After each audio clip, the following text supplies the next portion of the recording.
Magnetic effect of electric current, ಅಥವಾ ಕನ್ನಡದಲ್ಲಿ ಹೇಳಿದರೆ ವಿದ್ಯುತ್ ಪ್ರವಾಹದ ಕಾಂತೀಯ ಪರಿಣಾಮಗಳ ಬಗ್ಗೆ ಕೆಲವು ಕ್ವಶನ್ ಆನ್ಸರ್ಸ್ ನೋಡೋಣ.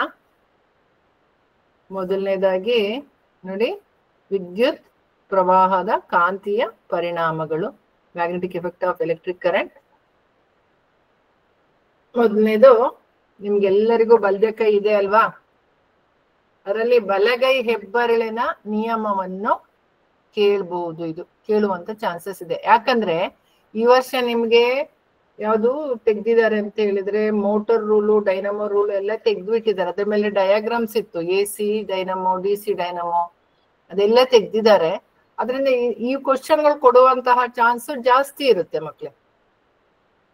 ಈಗ ಫಸ್ಟ್ ನೋಡ್ಬೇಕಾಗಿದ್ದು, ಬಲಗೈ ಹೆಬ್ಬೆರಳಿನ ನಿಯಮ ನಿರೂಪಿಸಿ ಕಾಂತೀಯ ಬಲರೇಖೆಗಳು ಯಾವುದಾದ್ರೂ 2 ಲಕ್ಷಣಗಳನ್ನು ಬರೆಯಿರಿ. ನಿಮ್ಗೆಲ್ಲರಿಗೂ ಬಲದೆ ಕೈಯು ಗೊತ್ತಿದೆ. ಅಲ್ಲಿ ಒಂದು ಇಮ್ಯಾಜಿನೇಷನ್ ಮಾಡ್ಕೊಳ್ಳಿ. ನೀವೀಗ ಅಲ್ಲಿ ಕೂತಲ್ಲೇ ಒಂದು ಇಮ್ಯಾಜಿನೇಷನ್ ಮಾಡ್ಕೊಳ್ಳಿ. ನಿಮ್ಮ ಬಲದೆ ಕೈಯಲ್ಲಿ ಒಂದು ವಿದ್ಯುತ್ ಹರಿಯುವಂತಹ ಒಂದು ತಂತಿ ಇದೆ, ವಾಹಕ ತಂತಿ ಇದೆ ನಿಮ್ಮ ಬಲಗೈಯಲ್ಲಿ. ಅರ್ಥ ಆಯ್ತಾ? ಎಲ್ಲರಿಗೂ ಗೊತ್ತಿದೆಯಲ್ವಾ? ರೈಟ್ ಹ್ಯಾಂಡ್, ಬಲದೆ ಕೈಯಲ್ಲಿ ವಿದ್ಯುತ್ ಹರಿಯುತ್ತಿರುವಂತಹ ಒಂದು ವಾಹಕ ತಂತಿ ಇದೆ ಅಂತ ಯೋಚನೆ ಮಾಡ್ಕೊಳ್ಳಿ. ಹೋಗೆಲ್ಲರೂ ಹಿಡ್ಕೋಬೇಡಿ. ವಾಹಕ ತಂತಿ, ವಿದ್ಯುತ್ ಹರಿಯುವಂತ ವಾಹಕ ತಂತಿ ಹಿಡ್ಕೊಂಡ್ರೆ ಏನಾಗುತ್ತಂತ ನಿಮಗ್ ಗೊತ್ತಿದೆ. ಆ ವಾಹಕ ತಂತಿಯನ್ನು ಹಿಡಿದುಕೊಂಡಾಗ ನಿಮ್ಮ ಹೆಬ್ಬೆರಳಿದೆಯಲ್ಲ, ಅದು ವಿದ್ಯುತ್ ಯಾವ ದಿಕ್ಕಲ್ಲಿ ಹೋಗುತ್ತೆ ಅನ್ನೋದನ್ನು ಸೂಚಿಸುತ್ತೆ. ವಿದ್ಯುತ್ ಯಾವ ದಿಕ್ಕಲ್ಲಿ ನೋಡಿ, ಇದು ಒಂದು ವಾಹಕದ ತಂತಿ. ಅರ್ಥ ಆಯ್ತಾ? ಇಲ್ಲಿ ನಿಮ್ಗೆ ಇದನ್ನ ನಾನು ಥಂಬ್ ಫಿಂಗರ್, ಹೆಬ್ಬೆರಳು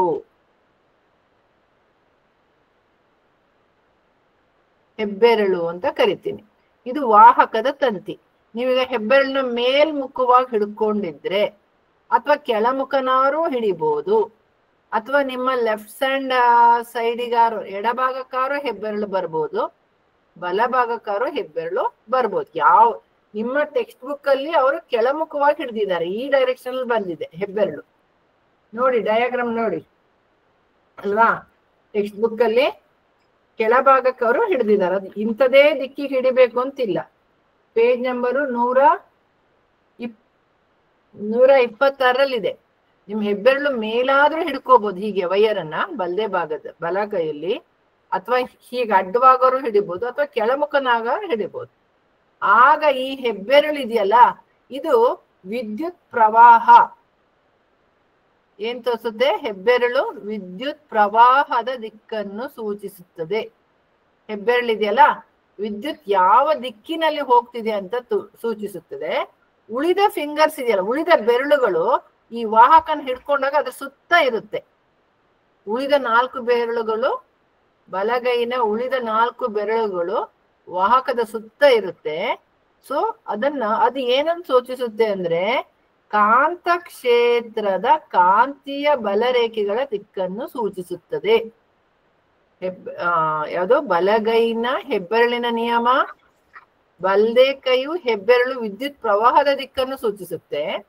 ಉಳಿದ ಬೆರಳುಗಳಿದೆಯಲ್ಲ, ವಾಹಕನ ಸುತ್ತುವರಿದಿರುತ್ತಲ್ವಾ, ಉಳಿದ ಬೆರಳುಗಳು ವಾಹಕಗಳನ್ನು ಸುತ್ತುವರಿದಿರುತ್ತಲ್ಲ, ಅಲ್ಲಿ ಕಾಂತ ಕ್ಷೇತ್ರ ಯಾವ ದಿಕ್ಕಲ್ಲಿ ಹೋಗುತ್ತೆ ಅನ್ನೋದನ್ನ ತೋರಿಸುತ್ತೆ. ಕಾಂತ ಕ್ಷೇತ್ರ ಯಾವ ದಿಕ್ಕಿನಲ್ಲಿ ಹೋಗುತ್ತೆ ಅನ್ನೋದನ್ನ ತೋರಿಸುತ್ತೆ. ಇದು ಅರ್ಥ ಆಯ್ತು ಅಂತ ತಿಳ್ಕೊಳ್ತೀನಿ, ಬಲಗೈ ಹೆಬ್ಬೆರಳು ನಿಯಮ. ಅದರಲ್ಲಿ ಇನ್ನೊಂದು ಕ್ವಶನ್ ಇದೆ, ಕಾಂತೀಯ ಬಲರೇಖೆಗಳ ಯಾವುದಾದರೂ 2 ಗುಣಲಕ್ಷಣಗಳನ್ನು ಬರೆಯಿರಿ ಅಂತಿದೆ. ಕಾಂತೀಯ ಬಲರೇಖೆಯ ಯಾವುದಾದರೂ 2 ಗುಣಲಕ್ಷಣಗಳನ್ನು ಬರೀರಿ ಅಂತ. ಕಾಂತೀಯ ರೇಖೆಗಳು ಅಂದ್ರೆ, ಇದು ಒಂದು ದಂಡಕಾಂತ ಆದ್ರೆ, ಇದು ದಂಡಕಾಂತ ಅಲ್ವಾ? ಕಾಂತೀಯ ಬಲರೇಖೆಗಳು ಎಲ್ಲಿಂದ ಶುರುವಾಗುತ್ತೆ? ಇದು ನಾರ್ತ್, ಈ ಕಡೆ ಸೌತ್, ಅಂದ್ರೆ ಇಲ್ಲಿದ ಉತ್ತರ ಧ್ರುವದಿಂದ ಯಾವ ಕಡೆ ಹೋಗುತ್ತೆ? ದಕ್ಷಿಣ ಧ್ರುವಕ್ಕೆ ಹೋಗುತ್ತೆ. ಉತ್ತರ ಧ್ರುವದಿಂದ, ನಿಮ್ ಬುಕ್ಕಲ್ಲಿ ಡಯಾಗ್ರಾಮ್ ಇದೆ, ಉತ್ತರ ಧ್ರುವದಿಂದ ದಕ್ಷಿಣ ಧ್ರುವಕ್ಕೆ ಹೋಗುತ್ತೆ. ಮತ್ತೆ ಇದು ಚಲಿಸ್ಬೇಕಾದ್ರೆ ಪ್ರತಿಯೊಂದು ಕಾಂತೀಯ ರೇಖೆಯು ಒಂದಕ್ಕೊಂದು ಸಮಾಂತರವಾಗಿರುತ್ತದೆ. ಯಾವುದೇ ಎರಡು ಕಾಂತೀಯ ರೇಖೆಗಳು ಛೇದಿಸುವುದಿಲ್ಲ. ಇಲ್ಲಿ ನೋಡಿ, ಕಾಂತೀಯ ಬಲರೇಖೆಗಳು ಉತ್ತರ ಧ್ರುವದಲ್ಲಿ ಉತ್ಸರ್ಜಿತವಾಗಿ ದಕ್ಷಿಣ ಧ್ರುವದಲ್ಲಿ ಹೋಗಿ ವಿಲೀನಗೊಳ್ಳುತ್ತೆ. ಉತ್ತರ ಧ್ರುವದಿಂದ ದಕ್ಷಿಣ ಧ್ರುವಕ್ಕೆ ಹೋಗುತ್ತೆ. ನೆಕ್ಸ್ಟ್ ಆವೃತ ಜಾಲಗಳಾಗಿವೆ. ಆವೃತ ಕ್ಲೋಸ್ಡ್ ನೋಡಿ, ಇದು ಹೀಗೆ ಆವೃತ ಜಾಲಗಳಾಗಿವೆ. ಇದನ್ನ ಆವೃತ ಜಾಲಗಳಾಗಿವೆ ಅಂತ ಹೇಳ್ತೇವೆ. ಮತ್ತೆ ಇದಕ್ಕೆ ದಿಕ್ಕು ಮತ್ತೆ ಪರಿಮಾಣ ಎರಡೂ ಹೊಂದಿದೆ. ಯಾವ ದಿಕ್ಕಿನಿಂದ ಯಾವ ದಿಕ್ಕಿಗೆ ಹೋಗ್ತಾ ಇದೆ ಇದು? ಇದು ಕಾಂತ ಏನಿದು, ಒಂದು ಬಾರ್ ಮ್ಯಾಗ್ನೆಟ್. ಅದರಲ್ಲಿ ಈ ಏನು ಕಾಂತೀಯ ಬಲರೇಖೆಗಳು ಕಾಂತದ ಹೊರಗಡೆಯಿಂದ ಉತ್ತರ ದಿಕ್ಕಿನಿಂದ ದಕ್ಷಿಣ ಧ್ರುವಕ್ಕೆ ಹೋಗುತ್ತೆ, ಅಥವಾ ಉತ್ತರ ಧ್ರುವದಿಂದ ದಕ್ಷಿಣ ಧ್ರುವಕ್ಕೆ ಹೋಗುತ್ತದೆ. ಆ ಎಲ್ಲಾ ಕಾಂತ ರೇಖೆಗಳು, ಕಾಂತೀಯ ಬಲರೇಖೆಗಳು ಅಥವಾ ಕಾಂತ ರೇಖೆಗಳು ಆವೃತ ಜಾಲಗಳಾಗಿದೆ. ಮತ್ತೆ ಇದಕ್ಕೆ ದಿಕ್ಕು ಮತ್ತೆ ಪರಿಮಾಣ ಹೊಂದಿದೆ. ಅಂದ್ರೆ ಇದು ಮ್ಯಾಗ್ನೆಟ್ ಕಾಂತದಿಂದ ಹೊರಗಡೆ ಹೋದಾಗ ಉತ್ತರದಿಂದ ದಕ್ಷಿಣ ದಿಕ್ಕಿಗೆ ಬರುತ್ತೆ. ಕಾಂತದ ಒಳಗಡೆ ಹೋಗ್ಬೇಕಾದ್ರೆ ದಕ್ಷಿಣದಿಂದ ಉತ್ತರ ದಿಕ್ಕಿಗೆ ಬರುತ್ತೆ. ಕಾಂತದ ಹೊರಗಡೆ ಉತ್ತರದಿಂದ ದಕ್ಷಿಣ ದಿಕ್ಕಿಗೆ ಅದು ಚಲಿಸುತ್ತೆ. ಆದ್ರೆ ಕಾಂತದ ಒಳಗಡೆ ಇದೆಯಲ್ಲ, ಅದು ದಕ್ಷಿಣದಿಂದ ಉತ್ತರ ದಿಕ್ಕಿಗೆ ಬರುತ್ತೆ. ಅದರಿಂದ ಈ ಕಾಂತೀಯ ಬಲರೇಖೆಗಳು ದಿಕ್ಕು ಮತ್ತೆ ಪರಿಮಾಣವನ್ನು ಹೊಂದಿದೆ. ಇದನ್ನ ವೆಕ್ಟರ್ ಕ್ವಾಂಟಿಟಿ ಅಂತ ಕರಿತೀವಿ. ದಿಕ್ಕು ಮತ್ತೆ ಏನೋ ಹೊಂದಿದೆ, ಪರಿಮಾಣ ಹೊಂದಿದೆ. ಮತ್ತೆ ಇವು ಒಂದಕ್ಕೊಂದು ಛೇದಿಸೋದಿಲ್ಲ. ನೀವೆಷ್ಟೇ ಕಾಂತ ರೇಖೆಗಳಿದ್ರೆ ಆವೃತವಾಗಿರುತ್ತೆ ಹೊರತು ಅವು ಒಂದಕ್ಕೊಂದು ಛೇದಿಸೋದಿಲ್ಲ. ಈಗ ಇಲ್ಲೊಂಚೂರು ತೋರಿಸ್ತೀನಿ ನೋಡಿ. ಇದು ಒಂದು ಕಾಂತ, ಇದು ನಾರ್ತ್, ಈ ಕಡೆದು ಸೌತ್. ಇಲ್ಲಿಂದ ಹೊರಟು ಹಿಂಗ್ ಬರುತ್ತೆ, ಇನ್ನೊಂದು ಹೀಗೆ. ದಿಕ್ಕು ಮತ್ತೆ ಪರಿಮಾಣ ಎರಡೂ ಇರುತ್ತೆ ನೋಡಿ. ಈ ತರ ಇಂಟರ್ಸೆಕ್ಟ್ ಆಗಿ ಹೋಗಲ್ಲ, ಇದು ಒಂದಕ್ಕೊಂದು ಛೇದಿಸಲ್ಲ. ಯಾವಾಗ್ಲೂ ಅವು ಸಮಾಂತರವಾಗಿರುತ್ತೆ. ಯಾವಾಗ್ಲೂ ಕಾಂತ ರೇಖೆಗಳು ಏನಾಗಿರುತ್ತೆ, ಸಮಾಂತರವಾಗಿರುತ್ತದೆ. ಇದಿಷ್ಟು ಕಾಂತೀಯ ಬಲರೇಖೆಗಳ ಯಾವ್ದಾದ್ರು ಎರಡು ಲಕ್ಷಣ ಬರೆದ್ರೆ ಸಾಕು. ಇಲ್ಲಿ ನಿಮ್ಗೆ 4 ಲಕ್ಷಣಗಳಿದೆ. ತುಂಬಾ ಸುಲಭವಾಗಿ ನೆನ್ಪಿಟ್ಕೊಳ್ಳೋದಂದ್ರೆ, ಉತ್ತರ ದಿಕ್ಕಿನಿಂದ ಯಾವ ದಿಕ್ಕಿಗೆ ಹೋಗುತ್ತೆ ಅದು ವಿಲೀನಗೊಳ್ಳುತ್ತೆ. ಯಾವ ದಿಕ್ಕಿನಲ್ಲಿ? ದಕ್ಷಿಣ ದಿಕ್ಕಿನಲ್ಲಿ. ಆವೃತ ಜಾಲಗಳಾಗಿವೆ. ಮತ್ತೆ ಕಾಂತ ಕ್ಷೇತ್ರಕ್ಕೆ ಏನಿದೆ, ದಿಕ್ಕು, ಕಾಂತೀಯ ಬಲರೇಖೆಗಳಿಗೆ ಅದಕ್ಕೆ ದಿಕ್ಕು ಇದೆ, ಪರಿಮಾಣವನ್ನು ಹೊಂದಿದೆ. ಮತ್ತೆ ಕಾಂತೀಯ ರೇಖೆಗಳು ಒಂದನ್ನೊಂದು ಛೇದಿಸುವುದಿಲ್ಲ. ಯಾವ್ದಾದ್ರು ಎರಡು ಸುಲಭವಾಗಿರೋದು ನೆನ್ಪಿಟ್ಕೊಳ್ಳಿ. ಇನ್ನೊಂದು ಸೊಲೆನಾಯ್ಡ್ ಅಂತ, ಇನ್ನೊಂದು ಇದು ಸೊಲೆನಾಯ್ಡ್ ಎಂದರೇನು, ಇದನ್ನು ಒಂದು ವಿದ್ಯುತ್ ಕಾಂತವಾಗಿ ಹೇಗೆ ಪರಿವರ್ತಿಸಬಹುದು? ಸೊಲೆನಾಯ್ಡ್ ಎಂದರೇನು, ಇದನ್ನು ಒಂದು ವಿದ್ಯುತ್ ಕಾಂತವಾಗಿ ಹೇಗೆ ವರ್ತಿಸಬಹುದು? ಇಲ್ಲಿ ನೋಡಿ, ಒಂದು ಅವಾಹಕ ಹೊದಿಕೆ. ಏನ್ ಹೇಳಿ? ಒಂದು ಅವಾಹಕ ಹೊದಿಕೆ. ಅವಾಹಕ ಅಂದ್ರೆ ಗೊತ್ತಿದೆಯಲ್ವಾ ನಿಮ್ಗೆ? ಈಗ ಇನ್ಸುಲೇಟೆಡ್ ಕಾಪರ್ ವೈರ್ ಅಂತ ಹೇಳ್ತೀವಲ್ವಾ, ಅದು ಹೊರಗಡೆಯಿಂದ ನಾವೊಂದು ಕೋಟ್ ಮಾಡಿರುವಂಥದ್ದು, ಒಂದು ಪ್ಲಾಸ್ಟಿಕ್ ಇದನ್ನ ಹಾಕಿರುವಂತ, ಅದ್ರ ಮುಖಾಂತರ ವಿದ್ಯುತ್ ಹರಿಯೋದಿಲ್ಲ.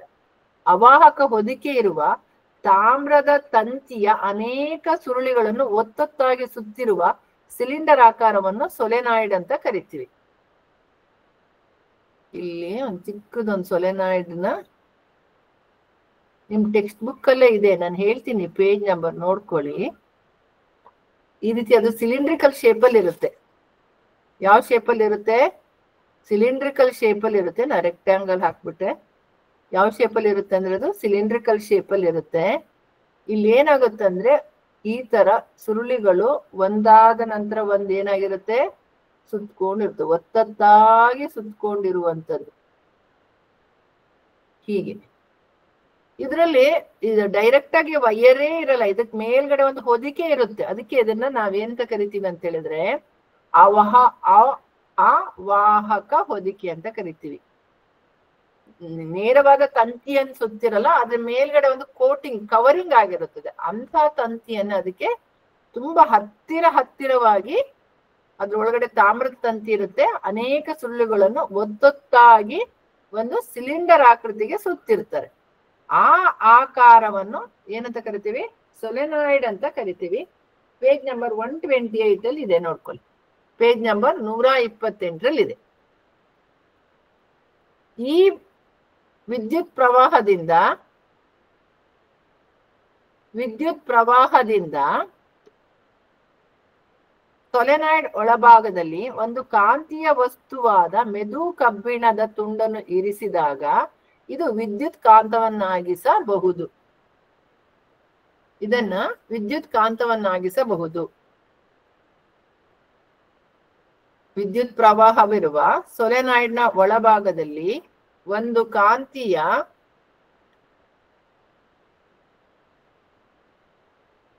ಇದು ಸಿಲಿಂಡ್ರಿಕಲ್ ಶೇಪ್ ಅಲ್ಲಿ ಇರುತ್ತೆ ಮಕ್ಕಳೇ. ಸೊಲೆನಾಯ್ಡ್ ಸಿಲಿಂಡ್ರಿಕಲ್ ಶೇಪ್ ಅಲ್ಲಿ ಅವಾಹಕ ಹೊದಿಕೆ ಇರುವ ತಾಮ್ರದ ತಂತಿಯ ಅನೇಕ ಸರಳುಗಳನ್ನು ಒತ್ತೊತ್ತಾಗಿ ಸುತ್ತಿರುವ ಸಿಲಿಂಡರ್ ಆಕಾರವನ್ನು ಸೊಲೆನಾಯ್ಡ್ ಎನ್ನುವರು.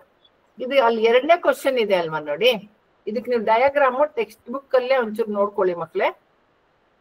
ಆಮೇಲೆ ವಿದ್ಯುತ್ ಪ್ರವಾಹ ಇರುವ ಸೊಲೆನಾಯ್ಡ್ ನ ಒಳಭಾಗದಲ್ಲಿ ಒಂದು ಕಾಂತೀಯ ವಸ್ತುವಾದ ಮೆದು ಕಬ್ಬಿಣದ ಏನಿದೆ ತುಂಡನ್ನು ಇಟ್ಟಿದ್ದಾರೆ. ಇಲ್ಲಿ ಸೊಲೆನಾಯ್ಡ್ ನ ಎಲ್ಲೆಲ್ಲಿ ಉಪಯೋಗಿಸ್ತಾರಂತ ಗೊತ್ತಿದೆ ಅಲ್ವಾ ಮಕ್ಕಳೇ ನಿಮ್ಗೆ?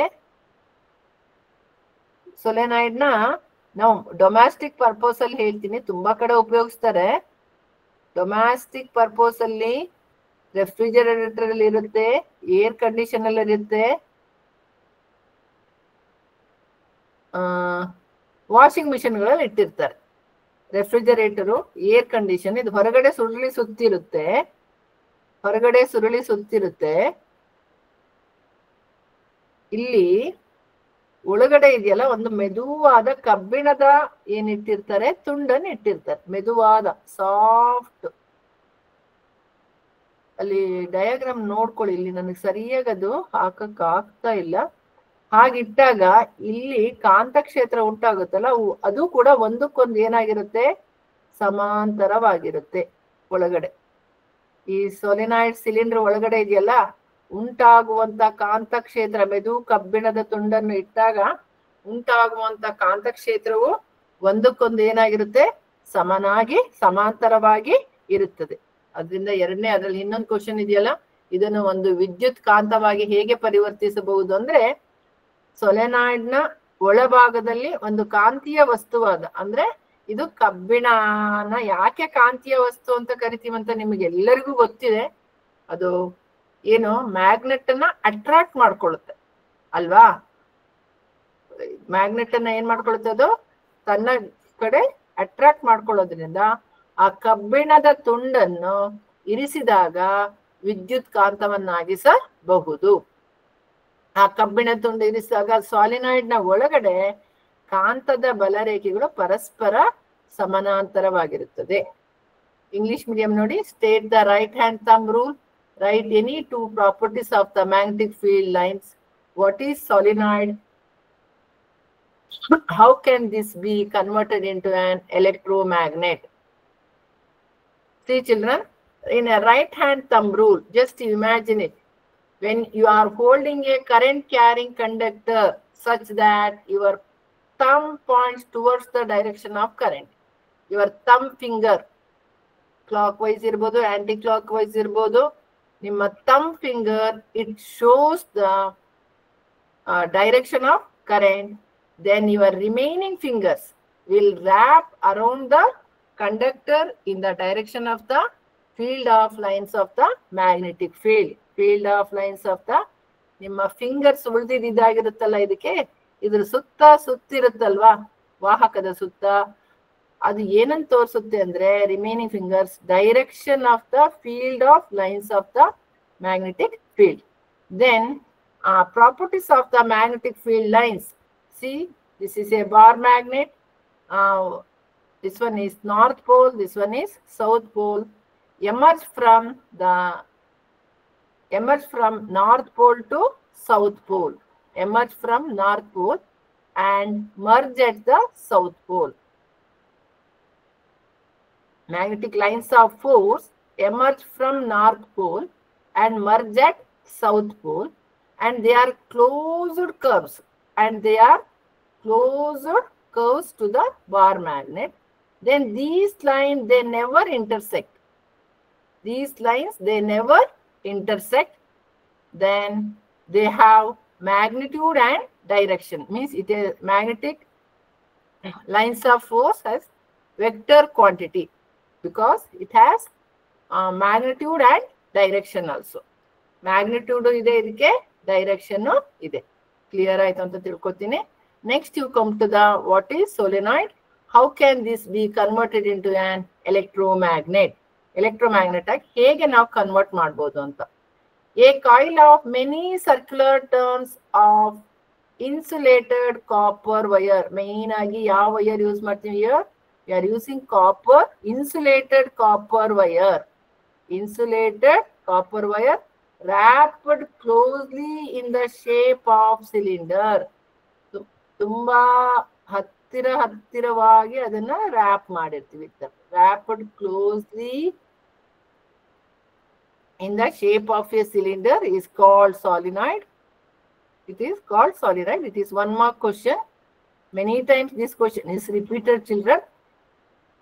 Current carrying solenoid can be used to magnetize a piece of magnetic material like soft iron. ಅದನ್ನ ನಾವು ಹೇಗೆ ಎಲೆಕ್ಟ್ರೋಮ್ಯಾಗ್ನೆಟ್ ಆಗಿ ಕನ್ವರ್ಟ್ ಮಾಡ್ತೀವಿ, ಸಾಲಿನಾಯ್ಡ್ ನ ಹೇಗೆ ಎಲೆಕ್ಟ್ರೋಮ್ಯಾಗ್ನೆಟ್ ಆಗಿ ಕನ್ವರ್ಟ್ ಮಾಡ್ತೀವಿ ಅನ್ನೋದಕ್ಕೆ, it is used to magnetize a piece of magnetic material like ಯಾವ್ದನ್ನ ಯೂಸ್ ಮಾಡ್ತೀವಿ, soft iron. magnetic material like soft iron when placed inside the solenoid. Rishabh sir. हाँ मैडम, डाउट ಇದೆಯಾ ಕೇಳಲಾ? हाँ, ನೆಕ್ಸ್ಟ್ ಸ್ಲೈಡ್ ಗೆ ಹೋಗ್ಲಾ? ನಿಮಿಷ ಕೇಳ್ಬಿಟ್ರಿ, doubts ಇದೆಯಾ ಮಕ್ಕಳು? ಏನಾದ್ರು ಡೌಟ್ಸ್ ಇದೆಯಾ ಈ ಕ್ವೆಶ್ಚನ್ ಅಲ್ಲಿ? Sir No sir. No sir. Yes ma'am, next question. Okay. हाँ, ಇಲ್ಲೊಂದು ನಿಮ್ಗೆ ಡಯಾಗ್ರಾಮ್ ಕೊಟ್ಟಿದ್ದಾರೆ ನೋಡಿ. ಇಲ್ಲಿ 3 ಇದು ಕೊಟ್ಟಿದ್ದಾರೆ. ಸುರುಳಿ 1ಕ್ಕೆ ಗ್ಯಾಲೋನೋಮೀಟರ್ ಕನೆಕ್ಟ್ ಆಗಿದೆ. ಸುರುಳಿ 2ರಲ್ಲಿ ಬ್ಯಾಟ್ರಿ ಸ್ವಿಚ್ 2 ಕನೆಕ್ಟ್ ಆಗಿದೆ. ಸುರುಳಿ 3ರಲ್ಲಿ ಪುನಃ ಗ್ಯಾಲೋನೋಮೀಟರ್ ಕನೆಕ್ಟ್ ಆಗಿದೆ. ಕೊಟ್ಟಿರುವಂತ ಕ್ವಶನ್ ಏನು ಅಂದ್ರೆ, ಸುರುಳಿ ಇದನ್ನ 2ಕ್ಕೆ ಸಂಪರ್ಕಿಸಲಾಗಿರುವ ಪ್ಲಗ್ಗೆ ಕೀಯನ್ನು ಸೇರಿಸಿದಾಗ ಉಳಿದಿರುವ ಯಾವ ಸುರುಳಿಯಲ್ಲಿ ಅಧಿಕ ವಿದ್ಯುತ್ ಪ್ರವಾಹ ಪ್ರೇರಿತವಾಗುತ್ತದೆ ಏಕೆ ಅಂತ ಕೊಟ್ಟಿದ್ದಾರೆ ನೋಡಿ. ಇಲ್ಲಿ ಗ್ಯಾಲೋನೋಮೀಟರ್, ಈ ಸುರುಳಿ 1 ಅಲ್ಲಿ ಏನಿದೆ, ಇದು ಬ್ಯಾಟ್ರಿ, ಇದು ಪ್ಲಸ್ ಗೊತ್ತಿದೆ ನಿಮ್ಗೆ, ಲಾಂಗ್ ಇರೋದು ಪ್ಲಸ್, ಶಾರ್ಟ್ ಇರೋದು ಮೈನಸ್. ಇದು ಫ್ಲಗ್ ಕೀ ಕೊಟ್ಟಿದ್ದಾರೆ. ಇಲ್ಲಿ ಪುನಃ ಸುರುಳಿ 3ರಲ್ಲಿ ಗ್ಯಾಲೋನೋಮೀಟರ್ ಕನೆಕ್ಟ್ ಆಗಿದೆ. ಈ 3ರಲ್ಲಿ ಯಾವುದ್ರಲ್ಲಿ ಜಾಸ್ತಿ ವಿದ್ಯುತ್ ಹರಿಯುತ್ತೆ ಅನ್ನೋದು ಹೇಳ್ಬೇಕು ನಾವು. ಮತ್ತೆ ಯಾಕೆ ಅಂತ ಹೇಳ್ಬೇಕು. ಸುರುಳಿ 1ರಲ್ಲಿ ಜಾಸ್ತಿ ಹರಿಯುತ್ತಾ ಅಥವಾ ಸುರುಳಿ 2ರಲ್ಲಿ ಜಾಸ್ತಿ ವಿದ್ಯುತ್ ಹರಿಯುತ್ತಾ, ಸುರುಳಿ 3ರಲ್ಲಿ ಜಾಸ್ತಿ ವಿದ್ಯುತ್ ಹರಿತದ ಅಂತ ಹೇಳ್ಬೇಕು. ಈಗ ಇಲ್ಲಿ 3 ಡಯಾಗ್ರಾಮ್ ನ ಅಬ್ಸರ್ವ್ ಮಾಡಿ ನೀವು. 3 ಸುರುಳಿ 1, ಸುರುಳಿ 2, ಸುರುಳಿ 3. ಸುರುಳಿ 1ರಲ್ಲಿ ಜಾಸ್ತಿ ಸುರುಳಿಗಳಿದೆ ನೋಡಿ. 3 ಕಂಪೇರ್ ಮಾಡಿ ನೋಡಿ, ತುಂಬಾ ಹತ್ತಿರವಾಗಿದೆ, ಜಾಸ್ತಿ ಸುರುಳಿಗಳಿದೆ. ಅದರಿಂದ ಸುರುಳಿ 1ರಲ್ಲಿ ಅಧಿಕ ವಿದ್ಯುತ್ ಪ್ರವಾಹ ಪ್ರೇರಿತವಾಗುತ್ತದೆ. ಸುರುಳಿ 1ರಲ್ಲಿ ಏನಾಗುತ್ತೆ, ಅಧಿಕ ವಿದ್ಯುತ್ ಪ್ರವಾಹ ಆಗುತ್ತೆ. ಯಾಕಂದ್ರೆ ಸುರುಳಿ 1ರಲ್ಲಿ ಸುತ್ತುಗಳ ಸಂಖ್ಯೆ ಜಾಸ್ತಿ ಇದೆ. ಸುರುಳಿ 1ರಲ್ಲಿ ನೋಡಿ, ಸುರುಳಿ 1ರಲ್ಲಿ ಸುತ್ತುಗಳ ಸಂಖ್ಯೆ ಜಾಸ್ತಿ ಇದ್ದಾಗ ಅಧಿಕ ವಿದ್ಯುತ್ ಪ್ರವಾಹ ಉಂಟಾಗುತ್ತದೆ. ಸುರುಳಿ 3ಕ್ಕೆ ಮತ್ತೆ 1ಕ್ಕೆ ಕಂಪೇರ್ ಮಾಡಿದ್ರೆ ಸುರುಳಿ 3ರಲ್ಲಿ ಇರುವಂತಹ ಸುತ್ತುಗಳ ಸಂಖ್ಯೆ ಕಡಿಮೆ, ಸುರುಳಿ 1ರಲ್ಲಿ ಸುತ್ತುಗಳ ಸಂಖ್ಯೆ ಜಾಸ್ತಿ ಇದೆ. ಇಲ್ಲಿ ನೋಡಿದ್ರೆ ಗೊತ್ತಾಗುತ್ತೆ. ತುಂಬಾ ಸಿಂಪಲ್ ಕ್ವಶನ್ ಇದು. ಸುರುಳಿ 1ರಲ್ಲಿ ತುಂಬಾ ಜಾಸ್ತಿ ಸುತ್ತಿರೋದ್ರಿಂದ ಇದರಲ್ಲಿ ವಿದ್ಯುತ್ ಪ್ರವಾಹ ಜಾಸ್ತಿ ಆಗುತ್ತೆ. ಆಮೇಲೆ ಇಲ್ಲಿ ಯಾಕೆ ಅಂತ ಕೊಟ್ಟಿದ್ದಾರೆ. ಸುರುಳಿಯಲ್ಲಿ ಸುತ್ತುಗಳ ಸಂಖ್ಯೆ ಹೆಚ್ಚಾದಂತೆ ಪ್ರೇರಿತ ವಿದ್ಯುತ್ ಪ್ರವಾಹವು ಹೆಚ್ಚಾಗುತ್ತದೆ. ಸುರುಳಿಯಲ್ಲಿ ಸುತ್ತುಗಳ ಸಂಖ್ಯೆ ಎಷ್ಟು ಜಾಸ್ತಿ ಆಗುತ್ತೋ ಆಗ ವಿದ್ಯುತ್ ಹರಿಯೋದು ಕೂಡ ಏನಾಗುತ್ತೆ, ಪ್ರೇರಿತ ವಿದ್ಯುತ್ ಪ್ರವಾಹ ಕೂಡ ಏನಾಗುತ್ತೆ, ಹೆಚ್ಚಾಗುತ್ತೆ. ಇಂಗ್ಲಿಷ್ ಮೀಡಿಯಂ ಸ್ಟೂಡೆಂಟ್ಸ್ ಅಬ್ಸರ್ವ್ ಮಾಡ್ಕೊಳ್ಳಿ. 3 ಏನಿದೆ, coil 1, coil 2, coil 3. See the diagram. Then ಇಲ್ಲಿ ಸೆಕೆಂಡ್ ಕಾಯಿಲ್ ಅಲ್ಲಿ connected to the battery and switch. If the key is connected to the coil 2 is plugged, in which of the other 2 coils more current is induced? ಇವೆರಡರಲ್ಲಿ ಯಾವ್ದ್ರಲ್ಲಿ coil 1 ಅಲ್ಲಿ ಜಾಸ್ತಿನಾ coil 3 ಅಲ್ಲಿ ಜಾಸ್ತಿನಾ ಅಂತ ಹೇಳಿ ನೋಡ್ಬೇಕು. Then we should give the reason why. More current is induced in coil 1. ಯಾವ್ದ್ರಲ್ಲಿ more current ಇರುತ್ತೆ? More current is induced in coil 1 because coil 1 has more number of turns. Coil 1 has more number of turns when compared to coil 3. Coil 3 ಅಲ್ಲಿ ನೋಡಿ ತುಂಬಾ ಕಡಿಮೆ ಇದೆ, ಇಲ್ಲಿ very less number of turns. Coil 1 ಅಲ್ಲಿ more number of turns ಇದೆ. So coil 1 more current is produced in coil 1. More current is produced in coil 1. Next, why ಅಂತ ಇಲ್ಲೊಂದು ಕ್ವಶನ್ ಇದೆ. ಫಸ್ಟ್ ಒಂದರಲ್ಲಿ ಕಾಯಿಲ್ 1 ಅಲ್ಲಿ ಜಾಸ್ತಿ ಕರೆಂಟ್, ಕಾಯಿಲ್ 3 ಎಲ್ಲ ಕೇಳಿದ್ದಾರೆ. ಅವಾಗ ಕಂಪೇರ್ ಮಾಡಿದಾಗ ಕಾಯಿಲ್ 1 ಅಲ್ಲಿ. ಓಕೆ, ಇಲ್ಲಿ next, has the number of turns increases, the current induced also increases. Number of turns increases, the current induced is also increases. Turns ಜಾಸ್ತಿ ಆದಾಗ induced current is also increases. ಏನಾದ್ರು doubt ಇದೆಯಾ ಮಕ್ಕಳೇ? Sir ಒಂದ್ ನಿಮಿಷ ಕೇಳ್ಬಿಡಿ. ಒಂದ್ ನಿಮಿಷ. ಮತ್ತೆ ಏನಾದ್ರು ಡೌಟ್ ಇದೆಯಾ? No sir.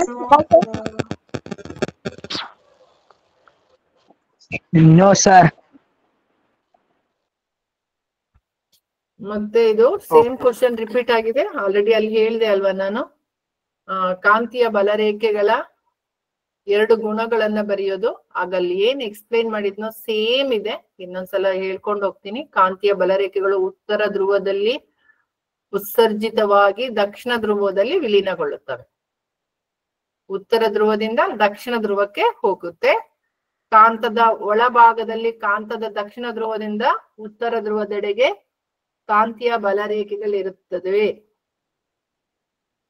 ಹಾಗಲ್ಲಿ ತೋರಿಸ್ತೀನಿ. ಈಗ ಒಂದು ಕಾಂತ ಬರೀತೀನಿ.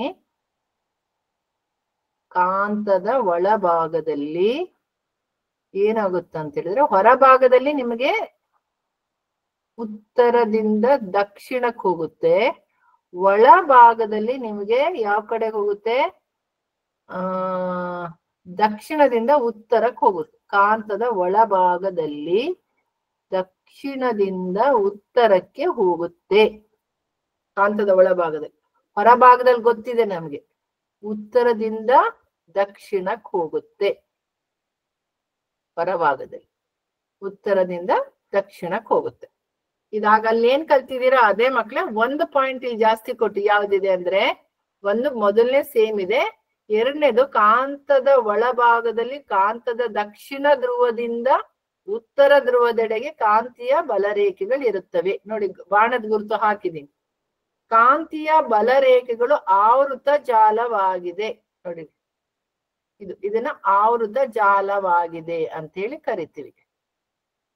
ಈಗ ಎಷ್ಟು ಬೇಕಾದ್ರೂ ಬರಿತಾ ಹೋಗ್ಬೋದು ನಾವು ಅದನ್ನ. ಒಂದಕ್ಕೊಂದು ಅದು ಛೇದಿಸೋದಿಲ್ಲ. ಕಾಂತೀಯ ಬಲರೇಖೆಗಳ ದಟ್ಟಣೆ ಹೆಚ್ಚಾಗಿದ್ದಲ್ಲಿ ಕಾಂತ ಕ್ಷೇತ್ರದ ಬಲವು ಹೆಚ್ಚಾಗಿರುತ್ತದೆ.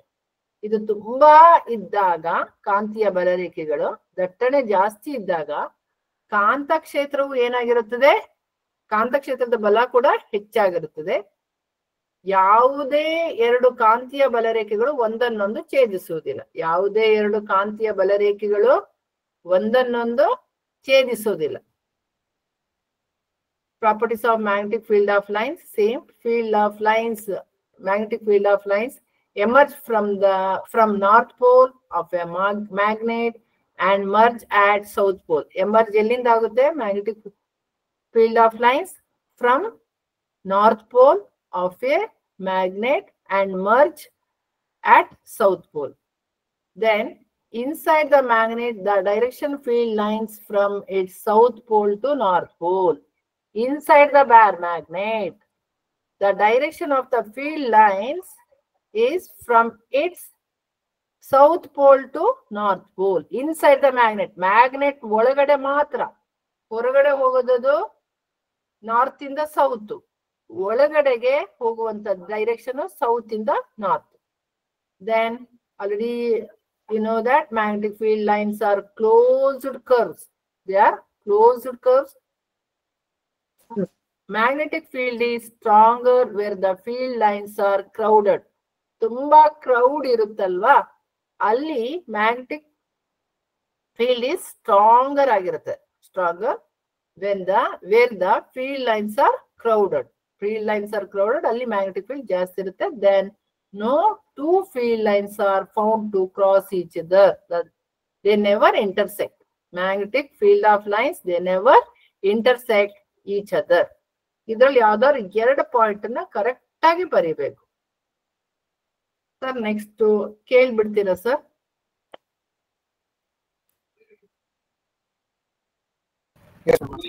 No, ma'am. No, sir. No, sir. Doubt ಇದೆಯಾ? No, sir.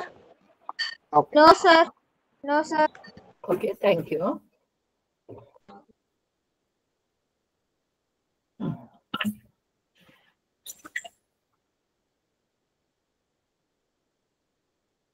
ಇದು ರೈಟ್ ಹ್ಯಾಂಡ್ ಥಂಬ್ ರೂಲು. ಇದಕ್ಕೆ ಒಂದದೆ ಹೇಗೆ ರೈಟ್ ಹ್ಯಾಂಡ್ ಥಂಬ್ ರೂಲ್ ಇದ್ ಮಾಡುತ್ತೆ ಅನ್ನೋದನ್ನ ಒಂದು ಡಯಾಗ್ರಾಮ್ ಇದ್ ಮಾಡಿದ್ದಾರೆ. ಬಲಗೈನಲ್ಲಿ ವಿದ್ಯುತ್ ಪ್ರವಹಿಸುತ್ತಿರುವ ನೇರವಾದ ವಾಹಕವನ್ನು ಹಿಡಿದಾಗ ಹೆಬ್ಬೆರಳು ವಿದ್ಯುತ್ ಪ್ರವಾಹದ ದಿಕ್ಕನ್ನು ಮತ್ತು ವಾಹಕವನ್ನು ಸುತ್ತುತ್ತಿರುವ ಬೆರಳುಗಳು ಕಾಂತಕ್ಷೇತ್ರದ ಕಾಂತೀಯ ಬಲರೇಖೆಗಳ ದಿಕ್ಕನ್ನು ಸೂಚಿಸುತ್ತವೆ. ಆಲ್ರೆಡಿ ನಾನು ಹೇಳಿದ್ದೀನಲ್ವಾ, ಇದು ನಿಮ್ದು ಯಾವ್ದಾಗಿರುತ್ತದೆ? ಹೆಬ್ಬೆರಳು. ಇಂಗ್ಲಿಷ್ ಅಲ್ಲಿ ಹೇಳಿದರೆ ಇದು ಥಂಬ್ ಫಿಂಗರ್. ಥಂಬ್ ಫಿಂಗರ್ ಇರುತ್ತೆ. ಇದು ಕರೆಂಟ್ ಕ್ಯಾರಿಂಗ್ ಸ್ಟ್ರೈಟ್ ಕಂಡಕ್ಟರ್, ವಿದ್ಯುತ್ ಪ್ರವಾಹ ಹರಿತಾ ಇದೆ. ಇಲ್ಲಿ ಈಗ ವಿದ್ಯುತ್ ಪ್ರವಾಹ ಇರ್ಬೇಕಾದ್ರೆ ರಿಮೈನಿಂಗ್ ಫಿಂಗರ್ಸ್, ಉಳಿದಿರುವಂತಹ ಬೆರಳುಗಳು ಏನ್ ಮಾಡ್ತದೆ? ವಾಹಕವನ್ನು ಸುತ್ತಿರುವ ಬೆರಳುಗಳು ಯಾವ್ದೊಂದು ತೋರಿಸ್ತಾ ಇರ್ತದೆ? ಕಾಂತ ಕ್ಷೇತ್ರದ ದಿಕ್ಕನ್ನು. ನೋಡಿ, ಇಲ್ಲಿ ವಿದ್ಯುತ್ ಹೀಗೆ ಹೋಗ್ತಾ ಇದೆ ಸ್ಟ್ರೈಟ್ ಲೈನ್ ಅಲ್ಲಿ. ನಿಮ್ಮ ಬೆರಳುಗಳು ಇದನ್ನ ವಾಹಕನ ಸುತ್ಕೊಂಡಿರ್ತದಲ್ವಾ, ಅದು ಯಾವ ದಿಕ್ಕನ್ನ ಸೂಚಿಸುತ್ತೆ ಅಂತ ನೋಡ್ತಾ ಇರಿ. ಹೀಗ್ ಬಂದು ಹೀಗ್ ಹೋಗುತ್ತೆ, ಹೀಗ್ ಹೋಗುತ್ತೆ. ಅರ್ಥ ಆಯ್ತಲ್ವಾ? ವಾಹಕಗಳು ಸುತ್ತಿರುವ ಬೆರಳುಗಳು ಕಾಂತ ಕ್ಷೇತ್ರದ ಕಾಂತೀಯ ಬಲರೇಖೆಗಳ ದಿಕ್ಕನ್ನು ಸೂಚಿಸುತ್ತವೆ. English medium students, holding a current carrying straight conductor in right hand such that thumb indicates the direction of current. Thumb finger, it indicates the direction of current, and the fingers, remaining fingers wrapping around the conductor indicates, these are the remaining finger, it indicates the direction of field of magnetic field of lines of the direction of field of lines of the magnetic field. Sir, already ಹೇಳಿದ್ದೇನೆ sir right hand thumb rule. Okay, ma'am. Continue ಮಾಡಲಾ? Next question. Next question ಹೋಗ್ಬೋದು ma'am. Next, ಪರ್ಯಾಯ ವಿದ್ಯುತ್ ಪ್ರವಾಹ ಎಂದರೇನು? ಲೋಹದ ಮೇಲ್ಮೈ ಹೊಂದಿರುವ ವಿದ್ಯುತ್ ಉಪಕರಣಗಳನ್ನು ಭೂ ಸಂಪರ್ಕ ತಂತಿಗೆ ಜೋಡಿಸಲಾಗುತ್ತದೆ ಏಕೆ? ನೆಕ್ಸ್ಟ್ ಆನ್ಸರ್ ನೋಡಿ. ಪರ್ಯಾಯ ವಿದ್ಯುತ್ ಪ್ರವಾಹ, ಇಲ್ಲಿ ಆನ್ಸರಿಗೆ ಬನ್ನಿ. ಸಮಯದ ಸಮಾನ ಕಾಲಾವಧಿಗಳ ನಂತರ ತನ್ನ ದಿಕ್ಕನ್ನು ಬದಲಾಯಿಸಿಕೊಳ್ಳುವ ವಿದ್ಯುತ್ ಪ್ರವಾಹವನ್ನು ಪರ್ಯಾಯ ವಿದ್ಯುತ್ ಪ್ರವಾಹ ಎನ್ನುವರು. ಮೋಸ್ಟ್ಲಿ ನಿಮಗೆ ಈ ಗ್ರಾಫ್ ಹಾಕಿ ತೋರಿಸಿರ್ತಾರೆ. ಈ ಕಡೆ ಕರೆಂಟ್ ಈ direction. This one is y axis vertical line, horizontal line x axis. ಇದೆರಡು ಪರ್ಪೆಂಡಿಕ್ಯುಲರ್ ಆಗಿರುತ್ತೆ. x axis and y axis 0. This ಈ ಕಡೆ ಯಾವ್ದಿರುತ್ತೆ ಟೈಮು, ಈ ಕಡೆ ಕರೆಂಟು. ಸಿ ಹೀಗೆ ಸಮಯದ ಸಮಾನ ಕಾಲಾವಧಿಗೆ, ಸಮಯದ ಈಗ 1 ಸೆಕೆಂಡ್ ಅಲ್ಲಿ ಇದು ಒಂದಾಯ್ತು, ನೆಕ್ಸ್ಟ್ ಸೆಕೆಂಡ್, ಈ ತರ ಸಮಾನ ಕಾಲಾವಧಿಗೆ ಈ ರೀತಿ ಬರುತ್ತೆ ಅದ್ರ ಗ್ರಾಫ್.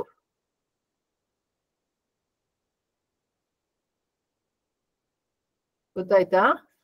ಇದನ್ನೇ ಹೇಳೋದು ಸಮಯದ ಸಮಾನ ಕಾಲಾವಧಿಗಳ ನಂತರ ತನ್ನ ದಿಕ್ಕನ್ನು ಬದಲಿಸಿಕೊಳ್ಳುವ. ನೋಡಿ ಹೀಗೆ ಹೋಗಿತ್ತು ಇದು ದಿಕ್ಕು, ನೆಕ್ಸ್ಟ್ ಕೆಳಗಡೆ ಹೋಗಿದ್ದು ದಿಕ್ಕು ಅದ್ರದ್ದು ಏನಾಯ್ತು ಅಪೋಸಿಟ್ ಡೈರೆಕ್ಷನ್ ಬಂತು, ನೆಕ್ಸ್ಟ್ ಅದೇ ರೀತಿ ಹೋಗ್ತಾ ಇರುತ್ತೆ ಕಂಟಿನ್ಯೂಸ್ಲಿ.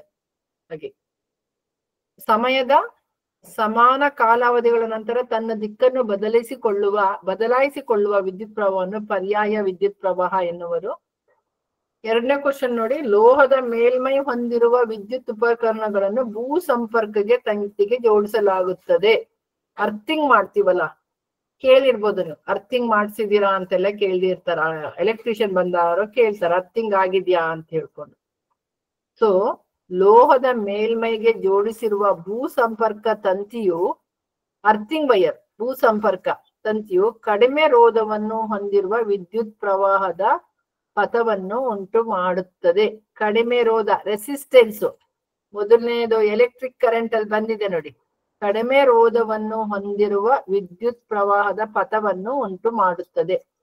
ಅರ್ಥಿಂಗ್ ವೈರ್ ಕನೆಕ್ಟ್ ಮಾಡಿರ್ತಾರಲ್ವಾ, ಅದು ಕಡಿಮೆ ರೋಧವನ್ನು ಹೊಂದಿರುವ ವಿದ್ಯುತ್ ಪ್ರವಾಹದ ಪಥವನ್ನು ಉಂಟು ಮಾಡುತ್ತದೆ. ಇಲ್ಲಿ ಯಾಕೆ ಅಂತ ಕೇಳಿದರೆ, ಹೀಗಾಗಿ ಲೋಹದ ಮೇಲ್ಮೈ ಹೊಂದಿರುವ ಉಪಕರಣಕ್ಕೆ ಯಾವುದೇ ರೀತಿಯ ವಿದ್ಯುತ್ ಸೋರಿಕೆ ಉಂಟಾದಲ್ಲಿ ಅದರ ವಿಭವಾಂತರವನ್ನು ಭೂಮಿಯ ವಿಭವಾಂತರಕ್ಕೆ ಸಮನಾಗಿಸುತ್ತದೆ ಮತ್ತು ಬಳಕೆದಾರರಿಗೆ ತೀವ್ರ ವಿದ್ಯುತ್ ಆಘಾತವಾಗುವುದಿಲ್ಲ. ಶಾಕ್, ಎಲೆಕ್ಟ್ರಿಕ್ ಶಾಕ್, ಲೋಹದ ಮೇಲ್ಮೈ ಹೊಂದಿರುವ ಉಪಕರಣಕ್ಕೆ ಯಾವುದೇ ರೀತಿಯ ವಿದ್ಯುತ್ ಸೋರಿಕೆ ಅಂದ್ರೆ ಲೀಕ್ ಆದಾಗ, ವಿದ್ಯುತ್ ಅಲ್ಲಿ ಏನಾದ್ರೂ ಸೋರಿಕೆ ಉಂಟಾದಾಗ ನಮಗ್ ಗೊತ್ತಾಗುತ್ತೆ, ಎಲೆಕ್ಟ್ರಿಕ್ ಶಾಕ್ ಹೊಡೆಯೋದು ಗೊತ್ತಾಗುತ್ತೆ. ಅದರ ವಿಭವಾಂತರವನ್ನು ಅದರ ವಿಭವಾಂತರ ಅಂತ ಹೇಳಿದ್ರೆ ನಾವು ಎಷ್ಟು, ಈಗ ನಿಮ್ದು ಇರುತ್ತಲ್ಲ 0 to 220 ವೋಲ್ಟ್ನು ಮಕ್ಳೇ, ನಿಮ್ ಬುಕ್ ಅಲ್ಲಿ ಇದೆ ಅದು 0 to 220 ವೋಲ್ಟ್. ನಾನು ಹಿಂದೆ ಓದಿದ್ದು ನೆನಪಿದೆ, ಅದು 0 to 220 ವೋಲ್ಟ್. ಆ ವಿಭವಾಂತರ ಬಂದು ನಮಗೆ 220 ವೋಲ್ಟೇ ಬರುತ್ತೆ. ವಿಭವಾಂತರ ಬಂದು ಎಷ್ಟು ಬರುತ್ತೆ? 220 ವೋಲ್ಟೇ ಬರುತ್ತೆ. ಇದೇ ಕೊಟ್ಟಿದ್ದಾರೆ ನೋಡಿ, ಎರಡು ತಂತಿಗಳ ನಡುವಿನ ವಿಭವಾಂತರ 220 ವೋಲ್ಟ್. ಎಷ್ಟಿರುತ್ತೆ? ಎರಡು ತಂತಿಗಳ ನಡುವಿನ ವಿಭವಾಂತರ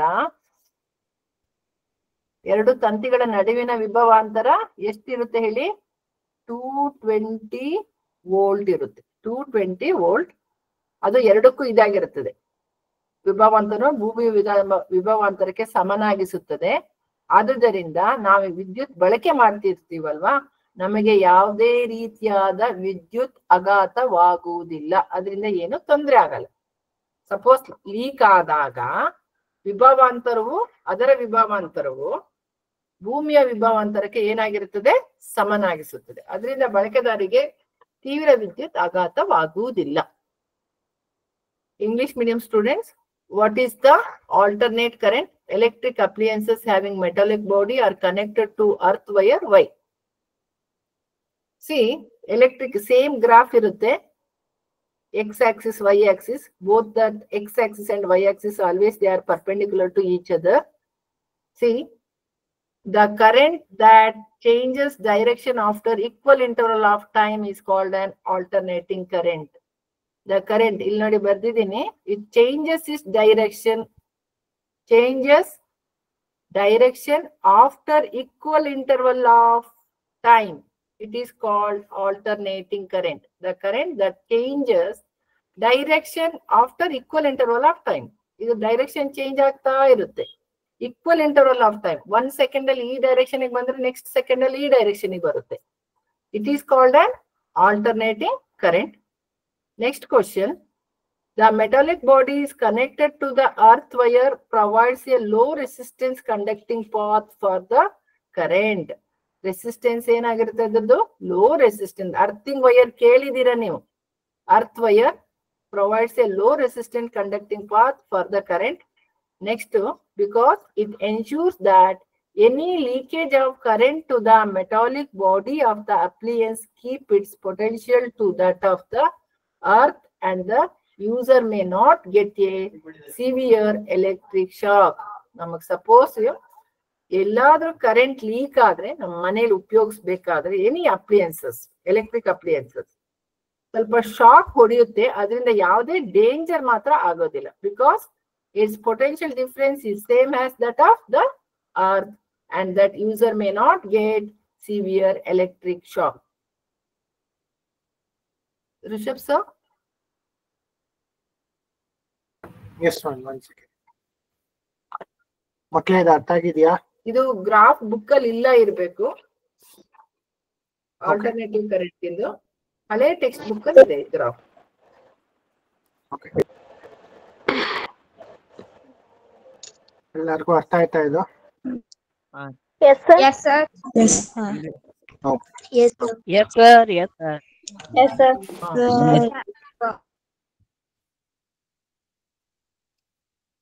ಈಗ Fleming left hand rule. Fleming ಅವರ ಎಡಗೈ ನಿಯಮ. ನಾನು ಈಗ ಫ್ಲೆಮಿಂಗ್ ನ ತಂಬ್ ರೂಲ್ ಕಲ್ತಿದ್ದೀವಿ. ರೈಟ್ ಹ್ಯಾಂಡ್ ತಂಬ್ ರೂಲ್ ಆಯ್ತು. ಫ್ಲೆಮಿಂಗ್ ನ ಲೆಫ್ಟ್ ಹ್ಯಾಂಡ್ ರೂಲ್, ಎಡಗೈ ರೂಲು. ಈಗ ಇಲ್ಲಿ ಚಿತ್ರದಲ್ಲಿ ತೋರಿಸಿದ ನೋಡಿ, ನಮ್ದು ಲೆಫ್ಟ್ ಹ್ಯಾಂಡ್ ಅಲ್ಲಿ ತಮ್ ಫಿಂಗರ್ ನೀವು ಹಿಡ್ಕೊಂಡು ನೋಡಿ ಬೇಕಿದ್ರೆ. ತಂಬು ಫಿಂಗರ್ ಅಂದ್ರೆ ಹೆಬ್ಬೆರಳು, ತೋರು ಬೆರಳು, ಹೆಬ್ಬೆರಳು ತೋರು ಬೆರಳು ಇಲ್ಲಿ ಕಾಣಿಸುತ್ತೆ ನಿಮ್ಗೆ ಡಯಾಗ್ರಾಮು. ಮತ್ತಿನ್ನೊಂದು ಮಧ್ಯದ ಬೆರಳು, ಅದು ಪರಸ್ಪರ ಲಂಬವಾಗಿರುತ್ತೆ. 3 ಬೆರಳು ಒಂದಕ್ಕೊಂದು ಪರಸ್ಪರ ಏನಾಗಿರುತ್ತೆ? ಲಂಬವಾಗಿರುತ್ತದೆ. ಹೆಬ್ಬೆರಳಿಗೂ ತೋರು ಬೆರಳಿಗೂ 90 ಡಿಗ್ರಿ ಇರುತ್ತೆ. ಮತ್ತೆ ತೋರು ಬೆರಳಿಗೂ ಮಧ್ಯದ ಬೆರಳಿಗೂ ಏನಾಗಿರುತ್ತದೆ? ಪರಸ್ಪರ ಅಂದ್ರೆ ಅವೆರಡುಗಳ ನಡುವಿನ ಕೋನವು 90 ಡಿಗ್ರಿನೇ ಇರುತ್ತದೆ.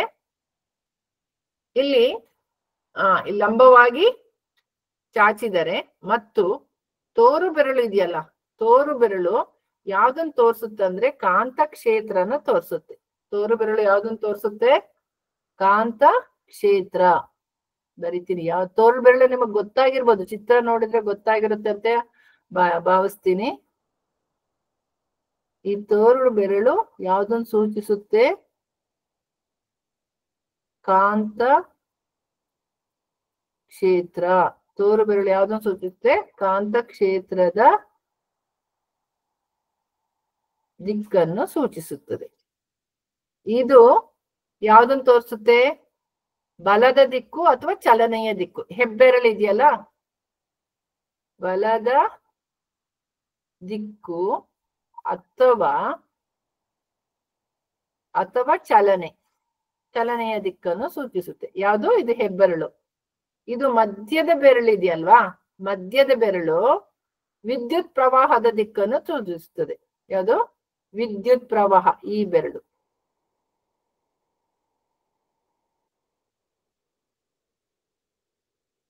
ವಿದ್ಯುತ್ ಪ್ರವಾಹದ ದಿಕ್ಕನ್ನು ಸೂಚಿಸ್ತದೆ. ಇಷ್ಟೇನೆ ಮೊದಲು ನೆನ್ಪಿಟ್ಕೋಬೇಕಾಗಿದ್ದು. ನಿಮ್ಮ ಎಡಗೈ ಹಿಡ್ಕೊಂಡು ನೋಡಿ, ಶಾಲೆಯಲ್ಲಿ ಟೀಚರ್ಗಳು ಪಾಠ ಮಾಡ್ಬೇಕಾದ್ರೆ ಇದನ್ನ ತೋರಿಸ್ತಿರ್ತಾರೆ. ಇದು ಲೈವ್ ಆಗಿ ತೋರಿಸಿರ್ತಾರೆ. ನಿಮ್ದ ಎಡದೇ ಕೈಯಲ್ಲಿ 3 ಬೆರಳುಗಳನ್ನ ಮಡಿಸಿದಾಗ ಇಲ್ಲಿ ಕೊಟ್ಟಿದಾರಲ್ಲ ಅದೇ ರೀತಿ ಮಾಡಿ. ಅದಕ್ಕೆ ಒಂದ ಬೆರಳಿಗೂ ಮತ್ತೊಂದ್ ಬೆರಳಿಗೂ 90 ಡಿಗ್ರಿ ಇರುತ್ತೆ. ಅಂದ್ರೆ ಪರಸ್ಪರ ಲಂಬವಾಗಿರ್ತವೆ. ಆ ಲಂಬವಾಗಿದ್ದಾಗ ನಿಮ್ಮ ಹೆಬ್ಬೆರಳು ಇದೆಯಲ್ಲ, ಅದು ಬಲದ ದಿಕ್ಕು ಅಥವಾ ಚಲನೆಯ ದಿಕ್ಕನ್ನು ಸೂಚಿಸುತ್ತದೆ. ತೋರು ಬೆರಳು ಕಾಂತ ಕ್ಷೇತ್ರದ ದಿಕ್ಕನ್ನು ಸೂಚಿಸುತ್ತದೆ ಮತ್ತು ಮಧ್ಯದ ಬೆರಳು ವಿದ್ಯುತ್ ಪ್ರವಾಹದ ದಿಕ್ಕನ್ನು ಸೂಚಿಸುತ್ತದೆ. English medium students, state Fleming's left hand rule.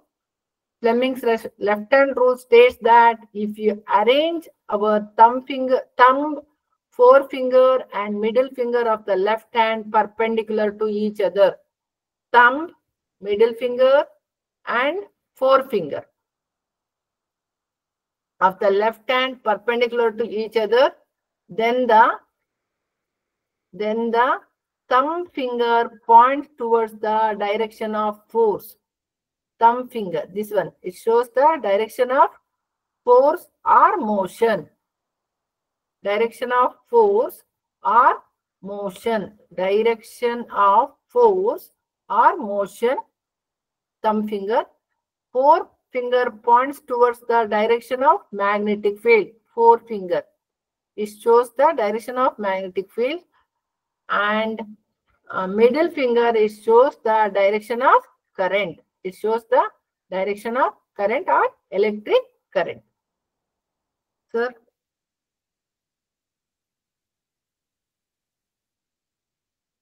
Rishabh, sir? Yes, ma'am. 1 second. ಮಕ್ಕಳೇ ಏನಾದ್ರು ಡೌಟ್ ಇದೆಯಾ? No, sir. No, sir. No, sir. No, sir. No, sir.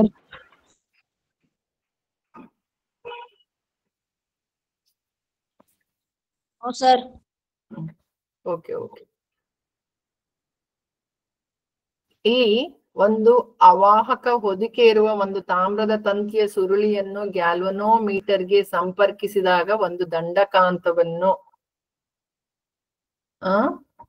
ಅವಾಹಕದ ಹೊದಿಕೆ ಇರುವ ಒಂದು ಸಿಲಿಂಡರ್ ಆಕೃತಿ,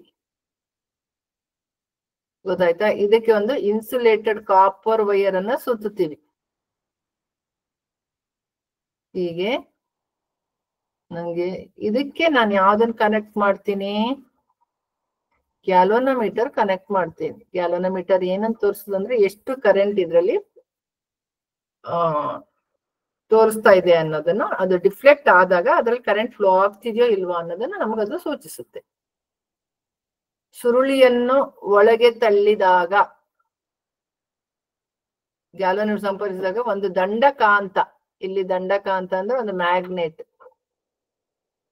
ಇದು ದಂಡಕಾಂತ. ಈ ದಂಡಕಾಂತನ ಈ ಸುರುಳಿ ಒಳಗಡೆ ಹಾಕ್ಬೇಕು. ದಂಡಕಾಂತ ಇದೆಯಲ್ಲ, ಈ ದಂಡಕಾಂತವನ್ನ ಈ ಸುರುಳಿಯ ಒಳಗಡೆ ಹಾಕಿದಾಗ ಏನಾಗುತ್ತೆ?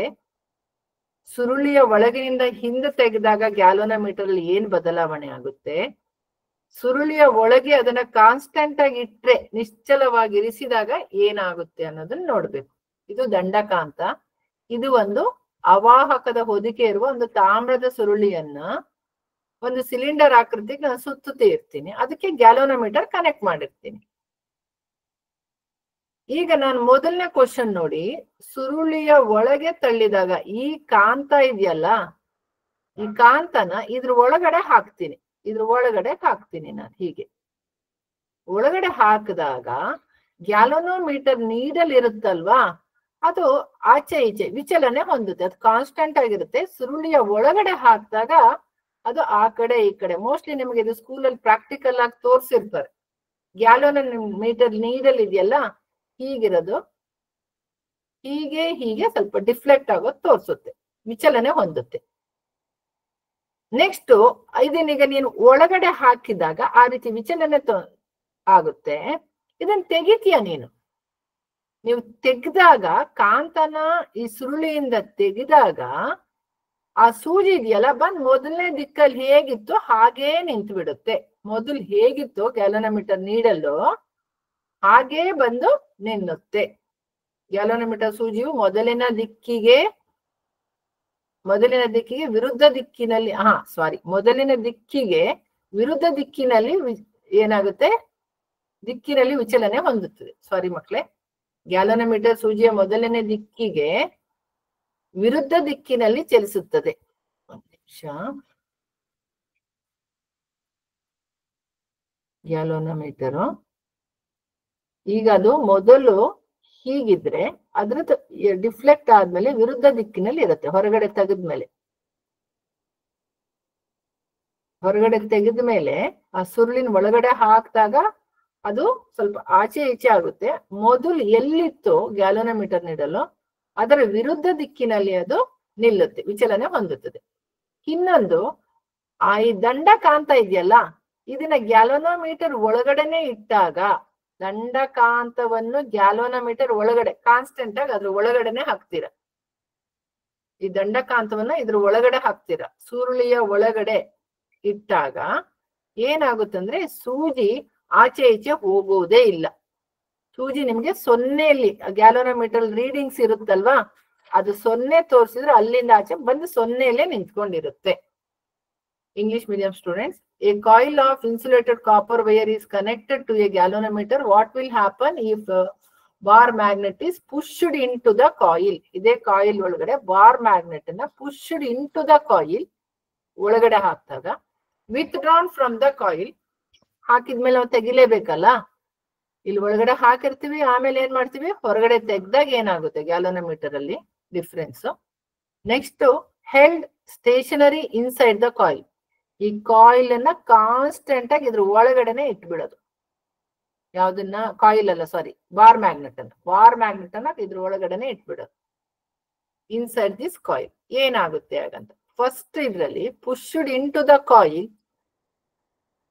ಕಾಯಿಲ್ ಒಳಗಡೆ ಹಾಕಿದಾಗ bar magnet, the needle of the galvanometer deflects. Galvanometer needle ಏನ್ ತೋರಿಸುತ್ತೆ, ಇಟ್ ಶೋಸ್ ದ ಡಿಫ್ಲೆಕ್ಷನ್. ಎರಡನೇದು withdrawn from the inside the coil, coil ಇಂದ ಹೊರಗಡೆ ತೆಗೆದಾಗ the needle of the galvanometer deflects in the direction of opposite to the first. Suppose galvanometer needle first ಈ ಕಡೆಗೆ deflect ಆಗಿದ್ರೆ next ಅದರ opposite direction ಗೆ deflect ಆಗುತ್ತೆ. ಗ್ಯಾಲ್ವನೋಮೀಟರ್ ನೀಡಲ್ ಲೆಫ್ಟ್ ಗೆ ಡಿಫ್ಲೆಕ್ಟ್ ಆಗಿದ್ರೆ ಅದು ಹೊರಗಡೆ ತೆಗೆದಾಗ ರೈಟ್ ಗೆ ಡಿಫ್ಲೆಕ್ಟ್ ಆಗುತ್ತೆ, opposite direction. The needle of the galvanometer does not deflect. Needle indicates 0. Galvanometer ಇದು ಸುರುಳಿ ಒಳಗೆ ಸಾರಿ ಬಾರ್ ಮ್ಯಾಗ್ನೆಟ್ ಇದೆಯಲ್ಲ, it held stationary inside the coil. Constant ಆಗಿ ಇಲ್ಲೇ ಇಟ್ಟಾಗ ಯಾವ್ದನ್ನ, ಬಾರ್ ಮ್ಯಾಗ್ನೆಟ್ ನ, the needle of the galvanometer does not deflect. Needle indicate 0. ಅದ್ರಲ್ಲಿ ರೀಡಿಂಗ್ ತೋರಿಸುತ್ತಲ್ಲ, ಆ ನೀಡಲ್ ಬಂದು 0ಗೆ ನಿಲ್ಲುತ್ತೆ. The needle of the galvanometer does not deflect. Needle indicates 0. The next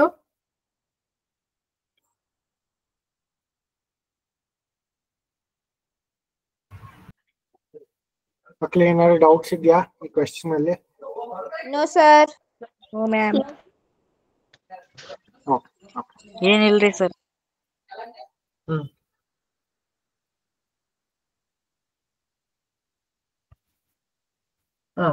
ಗೃಹ ಬಳಕೆಯ ವಿದ್ಯುತ್ ಮಂಡಲಗಳಲ್ಲಿ ಗೊತ್ತಿದೆ ಮಕ್ಕಳೇ, ನಿಮ್ಮ ಮನೆಗಳಲ್ಲಿ ಗೃಹ ಬಳಕೆ ವಿದ್ಯುತ್ ಉಪಯೋಗಿಸುವಂತದ್ದು 2 ರೀತಿ ಸರ್ಕ್ಯೂಟ್ ಇರುತ್ತೆ ಮನೆಯಲ್ಲಿ. ಒಂದು ಲೈಟ್ನಿಂಗ್ ಇಂದು, ಇನ್ನೊಂದು ಹೆವಿ ಇದ್ ಮಾಡುವಂತದ್ದು, ಮೋಟ್ರಿಗೆ ಇರ್ಬೋದು ಅಥವಾ ವಾಷಿಂಗ್ ಮಿಷನ್, ಏರ್ ಕಂಡೀಷನರ್ ಹಾಕುವಂಥದ್ದು. ಅದಕ್ಕೆ ಬೇರೆ 2 ಸರ್ಕ್ಯೂಟ್ ಇರುತ್ತೆ. ಆದ್ರೆ ಕೆಲವ್ರ ಮನೇಲಿ ಒಂದೇ ಸರ್ಕ್ಯೂಟ್ ಲೈಟಿಂಗ್ ಮಾತ್ರ ಇರುತ್ತೆ, ಮೋಟ್ರಿಗೆ ಹಾಕುವಂಥದ್ದೆಲ್ಲ ಇರೋದಿಲ್ಲ. ಕೆಲವು ಕಡೆ 2 ಸರ್ಕ್ಯೂಟ್ ಇರುತ್ತೆ. ಇನ್ನೊಂದು ಭೂ ಸಂಪರ್ಕ ತಂತಿಯ ಕಾರ್ಯವನ್ನು ವಿವರಿಸಿ. Earthing wire. ಭೂ ಸಂಪರ್ಕ ತಂತಿ ಅಂದ್ರೆ ಅರ್ಥಿಂಗ್ ವೈರ್. ಇಲ್ಲಿ ಗೃಹ ಬಳಕೆ ವಿದ್ಯುತ್ ಮಂಡಲಗಳಲ್ಲಿ ಓವರ್ಲೋಡ್ ಉಂಟಾಗಲು ಕಾರಣಗಳೇನು? ಒಂದೊಂದ್ಸಲ ನೀವು ಕೇಳಿರ್ಬೋದು, ಓವರ್ಲೋಡ್ ಆಗಿ ಕರೆಂಟ್ ಫ್ಯೂಸ್ ಹೋಯ್ತು, ಇದೆಲ್ಲ ಹೇಳ್ತಿರ್ತೀವಲ್ವಾ. ನೋಡಿ ಈಗ ಸಜೀವ ತಂತಿ ಲೈವ್ ವೈರ್ ಕೇಳಿರ್ಬೋದು. ಲೈವ್ ವೈರ್ ಸಜೀವ ತಂತಿ ಮತ್ತೆ ತಟಸ್ಥ ತಂತಿಗಳು ನೇರ ಸಂಪರ್ಕಕ್ಕೆ ಬಂದಾಗ, ಸಜೀವ ತಂತಿಗಳು ಮತ್ತೆ ಯಾವ್ದೇಳಿ ತಟಸ್ಥ ತಂತಿಗಳು ನ್ಯೂಟ್ರಲ್ ವೈರು ಎರಡು ನೇರವಾಗಿ ಸಂಪರ್ಕಕ್ಕೆ ಬಂದಾಗ ಏನಾಗುತ್ತೆ? ಓವರ್ಲೋಡ್ ಉಂಟಾಗುತ್ತೆ. ಬಂದಾಗ ವಿದ್ಯುತ್ ಉಪಕರಣಗಳಲ್ಲಿ ದೋಷ ಉಂಟಾಗುತ್ತೆ. ಸಜೀವ ತಂತಿ ಮತ್ತೆ ತಟಸ್ಥ ತಂತಿಗಳು ಒಂದಕ್ಕೊಂದು ನೇರವಾಗಿ ಸಂಪರ್ಕಕ್ಕೆ ಬಂದಾಗ ವಿದ್ಯುತ್ ಉಪಕರಣಗಳಲ್ಲಿ ಏನಾಗುತ್ತೆ? ದೋಷ ಉಂಟಾದಾಗ ಹಲವು ಉಪಕರಣಗಳು ಒಂದೇ ಸಾಕೆಟ್ಸ್ಗೆ ಜೋಡಿಸುವುದರಿಂದ, ಸಾಕೆಟ್ ಅಂದ್ರೆ ಗೊತ್ತಿದೆಯಲ್ಲ, ಮಿಕ್ಸಿ ಹಾಕ್ಬೇಕಾದ್ರು ಅದೇ ಸಾಕೆಟ್ ಹಾಕ್ತಿವಿ at A time. Washing machine ಅಥವಾ ಇನ್ನೊಂದಷ್ಟು ಯಾವ್ದೇ ಮನೇಲಿ ಐರನ್ ಬಾಕ್ಸ್ ಒಂದೇ ಸಾಕೆಟ್ ಹಾಕೋದು, ಆಗ ಅದು ಏನಾಗುತ್ತೆ? ಓವರ್ಲೋಡ್ ಆಗುತ್ತೆ. ಒಂದು ಯಾವುದು ಸಜೀವ ತಂತಿ ಅಥವಾ ಲೈವ್ ವೈರ್ ಮತ್ತು ತಟಸ್ಥ ತಂತಿ ಅಂದ್ರೆ ನ್ಯೂಟ್ರಲ್ ವೈರ್ ಎರಡೂ ಒಂದೇ ಸಂಪರ್ಕಕ್ಕೆ ಬಂದಾಗ, ಮತ್ತೆ ನಮ್ಮಲ್ಲಿರುವಂತಹ ವಿದ್ಯುತ್ ಉಪಕರಣಗಳಲ್ಲಿ ಏನಾದ್ರೂ ಒಳಗಡೆ ಏನಾದ್ರಲ್ಲಿ ದೋಷ ಉಂಟಾದಾಗ, ಅಥವಾ ಸಾಕೆಟ್ಗೆ ನಾವು ತುಂಬಾ ಹಲವು ಉಪಕರಣಗಳನ್ನು ಒಂದೇ ಸಾಕೆಟ್ಗೆ ಜೋಡಿಸೋದು. ಹಲವು ಉಪಕರಣಗಳನ್ನ ನಾವೇನ್ ಮಾಡ್ತೀವಿ, ವಿದ್ಯುತ್ ಉಪಕರಣಗಳನ್ನ ಒಂದೇ ಸಾಕೆಟ್ಗೆ ಜೋಡಿಸಿದಾಗ ಓವರ್ಲೋಡ್ ಉಂಟಾಗುತ್ತೆ. ಎರಡನೇದು ಭೂ ಸಂಪರ್ಕ ತಂತಿಯ ಕಾರ್ಯ. ಅರ್ಥಿಂಗ್ ವೈರ್ ಇಂದು ಫಂಕ್ಷನ್ ಏನು, ಕಾರ್ಯ. ಭೂ ಸಂಪರ್ಕ ತಂತಿಯ ಕಾರ್ಯ ಏನು?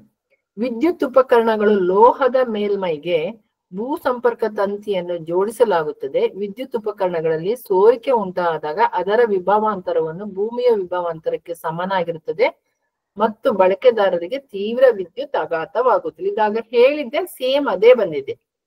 ವಿದ್ಯುತ್ ಉಪಕರಣ, ನಾವು ಉಪಯೋಗಿಸುವಂತ ವಿದ್ಯುತ್ ಉಪಕರಣಗಳು, ಅದರ ಲೋಹದ ಮೇಲ್ಮೈಗೆ ಅರ್ಥಿಂಗ್ ವೈರ್ ತಂತಿಯನ್ನ ಹಾಕಿರ್ತಾರೆ. ಆ ವಿದ್ಯುತ್ ಉಪಕರಣಗಳಲ್ಲಿ ಸೋರಿಕೆ ಏನಾದ್ರು ಲೀಕ್ ಆದಾಗ ಅದರ ವಿಭವಾಂತರ, ಪೊಟೆನ್ಶಿಯಲ್ ಡಿಫರೆನ್ಸ್, ವಿಭವಾಂತರವು ಭೂಮಿಯ ವಿಭವಾಂತರಕ್ಕೆ ಏನಾಗಿರುತ್ತದೆ, ಸಮನಾಗಿಸುತ್ತದೆ. ಭೂಮಿಯ ವಿಭವಾಂತರಕ್ಕೆ ಅದು ಸಮನಾಗಿಸುತ್ತದೆ. ಮತ್ತೆ ಬಳಕೆದಾರರಿಗೆ ಅದರಿಂದ ತೀವ್ರವಾದ ವಿದ್ಯುತ್ ಆಘಾತವಾಗುವುದಿಲ್ಲ. ಅದರಿಂದ ಅಂತ ತೊಂದರೆ, ಲೈಟ್ ಆಗಿ ಶಾಕ್ ಆಗುತ್ತೆ ಬಿಟ್ರೆ ಅಂತ ತೊಂದರೆ ಆಗೋದಿಲ್ಲ. ಯಾಕಂದ್ರೆ ಅರ್ಥಿಂಗ್ ವೈರ್ ಇರೋದ್ರಿಂದ. ಅರ್ಥಿಂಗ್ ವೈರ್ ಇಲ್ಲ ಅಂದ್ರೆ ಸಿವಿಯರ್ ಏನಾಗುತ್ತೆ, ಶಾಕ್ ಆಗುತ್ತೆ. See, what are the reasons for overloading? Explain the working of earth wire.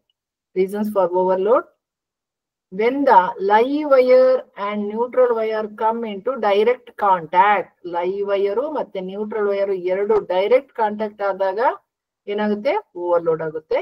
Then leakage of current in a electrical appliances. ನಾವು ಯೂಸ್ ಮಾಡುವಂತ ಎಲೆಕ್ಟ್ರಿಕಲ್ ಅಪ್ಲಿಯನ್ಸಸ್ ಅಲ್ಲಿ ಕರೆಂಟ್ ಲೀಕ್ ಆದಾಗ, leakage of current in electrical appliances, any electrical appliances. Then connecting too many appliances to the single socket ಗೆ, ತುಂಬಾ appliances at a time connect ಮಾಡುವಂಥದ್ದು, ಎಲ್ಲದು work ಆಗಂಗ್ ಮಾಡಿದಾಗ್ಲೂ overload ಆಗುತ್ತೆ. Then working of earth wire. The metallic body of electrical appliances are connected to the earth wire. If any leakage of current occurs in the electrical appliances, keep their potential difference same as to that of the earth. ಅದರ potential difference ಅರ್ಥಿನ ಇದಕ್ಕೆ ಏನಾಗಿರುತ್ತೆ, same ಇರುತ್ತೆ as that of the earth, and user may not get severe electric shock. ಆ earthing wire ಇರೋದ್ರಿಂದನೇ ನಮ್ಗೆ ಅಷ್ಟು severe ಆದಂತ electric shock ಆಗೋದಿಲ್ಲ.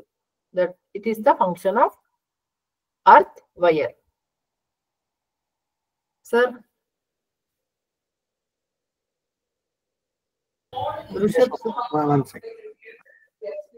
ಮಕ್ಳೇ ಅರ್ಥ ಆಯ್ತಾ ಇದು?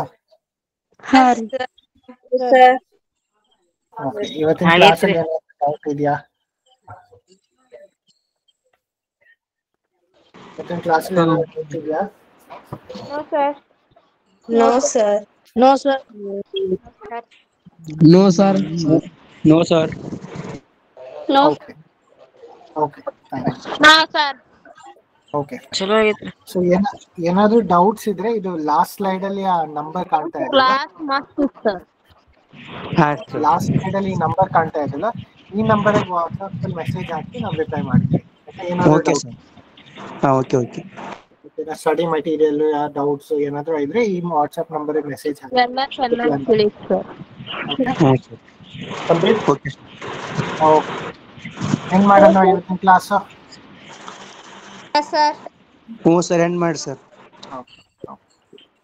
Thank you sir. Bye. ಹೇಳಿ. Hello sir. Bye sir, thanks sir. ಹೇಳಿ. Hello sir. Thank you sir. ಹೇಳಿ. ನಾಳೆ ಕ್ಲಾಸ್ ಇದೆ ಸರ್? ನಾಳೆ ಕ್ಲಾಸ್ ಇದೆ, ನಾಳೆ ಬಯಾಲಜಿ ಇದೆ. ಹೌದು sir. Heredity chapter. Sir important ಹೇಳ್ತೀರಾ ಸರ್? ಇಂಪಾರ್ಟೆಂಟ್ ನಾಳೆ ಪ್ರೀವಿಯಸ್ ಕ್ವೆಶ್ಚನ್ ಪೇಪರ್ಸ್ ಮಾಡ್ತೀವಿ. Yes sir. ಮೇಡಮ್ಗೂ ಎಲ್ಲರೂ ಥ್ಯಾಂಕ್ ಯು ಹೇಳ್ಬಿಡಿ. ನಾಳೆ thank you madam. Thanks madam. Thank you children. All the best for your exam. Thank you Thanks madam. Thanks madam. 21st